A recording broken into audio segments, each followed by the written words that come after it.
Bonjour, bonsoir Gilles. Nous sommes actuellement le mercredi 12, mais je t'envoie la transcription du mardi 11 février, donc c'est la deuxième leçon. Et je me suis trompée, ce n'est pas le vocabulaire progressif, mais c'est communication progressive. Et en fait, c'est le niveau avancé. Alors ici, on a les traductions, les explications. Voilà. Il faudra faire les exercices de la page 9. Alors, c'est le livre Parler des quantités. Ici, on a plusieurs expressions qui parlent de quantité, au lieu de dire du, des, 1 litre, 2, etc. On va dire en fait beaucoup de choses qui sont intéressantes. Les cafés de Paris. Alors, je vais zoomer un tout petit peu parce que je ne vois pas très bien. Alors, les cafés de Paris, Adrienne, Flore. Je suis à la recherche d'un petit restaurant sympa. Où est-ce que tu me conseillerais d'aller?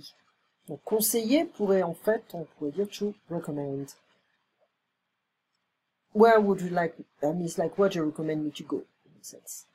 Donc, est-ce que, tu sais qu'en français on utilise beaucoup est-ce que. À Paris, tu as l'embarras du choix, c'est-à-dire que tu as beaucoup de choix. La ville regorge, abonde, déborde, est plein de bistrots sympathiques. Il y a tellement de gens qui ouvrent des commerces en France qui n'utilisent pas forcément le bon lexique ou le bon vocabulaire. Donc un resto, un bistrot, un bar, brasserie, c'est peut-être un peu la même chose à chaque fois. C'est un peu chaotique, pour t'avouer la vérité. Regorge de bistrots sympathiques, il y en a en veux-tu, en voilà. Qu'est-ce que ça veut dire? En veux-tu, en voilà, il y en a plein. Voilà.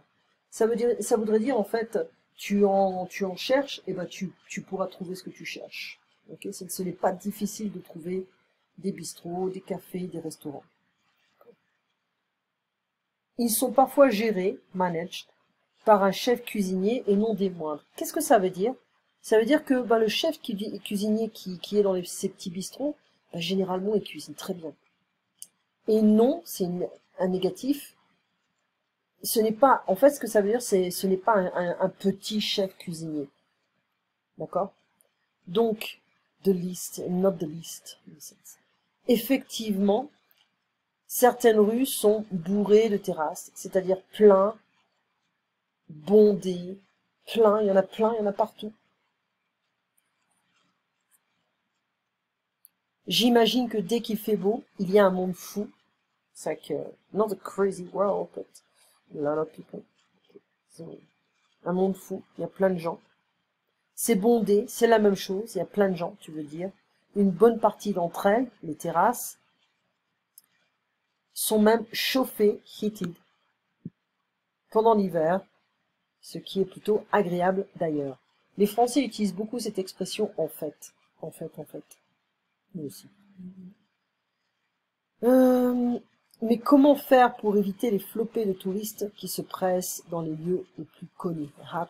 What to do to avoid the lots and mass of tourists rushing to the most common, the most well-known locations. Okay. Flopées de, pas très positif en fait de dire ça, mais bon, les flopées de touristes. Quand on est à Paris, on vit à Paris, on n'aime pas trop les touristes. Je pense qu'on s'y habitue parce que c'est une ville tellement grande. Dans des endroits un petit peu plus petits, c'est vrai que si on va dans un club, un resto, puis il y a plein de touristes à chaque fois, c'est pas toujours sympa. Le surmenage au bureau. Bénédicte Alex. Je croule sous le travail. J'ai une montagne de dossiers qui s'empilent. Je croule, ça veut dire je suis en train de me noyer sous le travail. J'ai une montagne de dossiers qui s'empilent, pile up, inexorablement, auxquels s'ajoutent des réunions souvent superflues, trivial, useless. D'ailleurs, encore une fois, d'ailleurs, en fait, in fact. Je sais que tu as de l'énergie à revendre. I know you have a lot of energy in a sense. You have so much energy that you can sell it. Mais Stéphane ne pourrait pas te donner un coup de main. Donner un coup de main, c'est ne pourrait pas t'aider. Lui aussi, et on ne peut plus déborder. So him too, he's very overwhelmed, swamped. On ne peut plus déborder. We cannot find anybody more overwhelmed than him. You know. We cannot find somebody with more work than him. That's what we mean here. Il doit être d'ailleurs sacrément très organisé, pour mener de front une telle quantité de projets. Mener de front une telle quantité de projets, ça veut dire que on s'occupe de plusieurs projets simultanément à la fois, en même temps. Okay. Ça, on n'a pas eu le temps de le faire. Mais alors, je vais revenir à ma transcription. Voilà. Avoir l'embarras du choix, c'est avoir beaucoup de choix. Regorger, ça veut dire déborder, abonder. On a des exemples comme cet arbre regorge de fruits, donc c'est très positif. Ça, c'est mon chien qui ronfle. Elle a toujours décidé de ronfler quand je fais des enregistrements. C'est vraiment une routine maintenant pour elle. Le seul moment de la journée où je peux avoir du silence ici, c'est quand mon chien a décidé de ronfler. Alors la ville abonde de bistrots, c'est plutôt positif. C'est abondant, okay, c'est-à-dire que on en a plein. Mais le lait déborde de la casserole, donc c'est pas très positif. Donc le contexte peut nous donner une idée de ce que la chose, du verbe, si c'est positif ou négatif. D'accord. Un bar, un bistrot, bar-brasserie, café-brasserie, bistrot, petit restaurant, etc. Chez Marcel, parfois on a des noms un peu bizarres. On a aussi des gens qui n'ont aucune formation culinaire, qui ont l'argent. Je connais des gens comme ça, hein, qui ont ouvert des gros restaurants, super grands. La nourriture n'est pas exceptionnelle, mais ils demandent beaucoup d'argent pour les repas, les menus. Donc ils prétendent être un restaurant à plusieurs étoiles, mais en fait, c'est vrai qu'en France, la référence des meilleurs restaurants en France, c'est le guide Michelin. Voilà. Alors, chacun peut appeler son commerce comme il l'entend, ce qui crée beaucoup de confusion chez les touristes. Je vois le genre, I see the styles like, oh, I understand this kind of people, okay? The style of person. Le guide Michelin, si elle est de mauvaise humeur. Voilà. Alors, les pourboires, c'est entre 5 et 10%. Ce n'est pas obligatoire parce que les serveurs ont déjà un salaire fixe qui est quand même qui n'est pas misérable. Et ils ont des pourboires en plus, mais le service est compris, c'est-à-dire que quand tu reçois le ticket, si tu vois le service est compris, tu n'as pas besoin de donner un pourboire. Tu peux arrondir si tu veux. Ça dépend, hein, ça dépend de ma générosité. Puis en même temps, ça dépend si j'ai encore de l'argent. Voilà, donc il faut être assez pratique aussi. Moindre, et non des moindres, c'est-à-dire que c'est pas un petit cuisinier, hein, au contraire.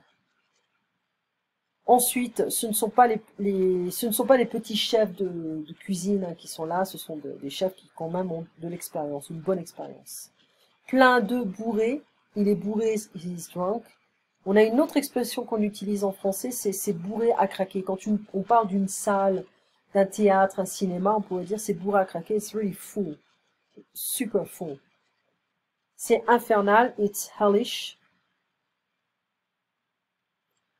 Et il y a trop de gens ici, hein, c'est ce que ça veut dire.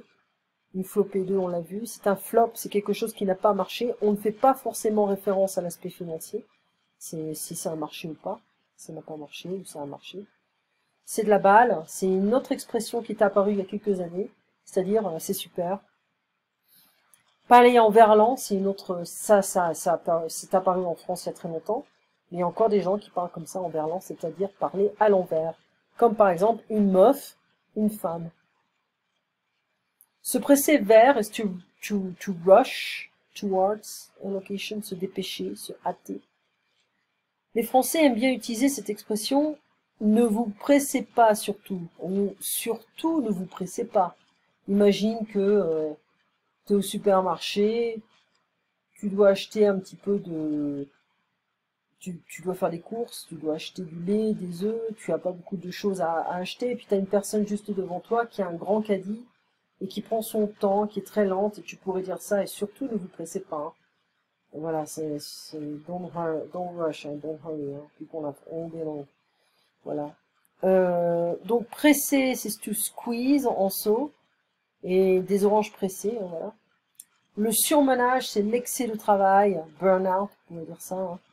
Hein. Pourquoi il me met sur le rouge, celui-là?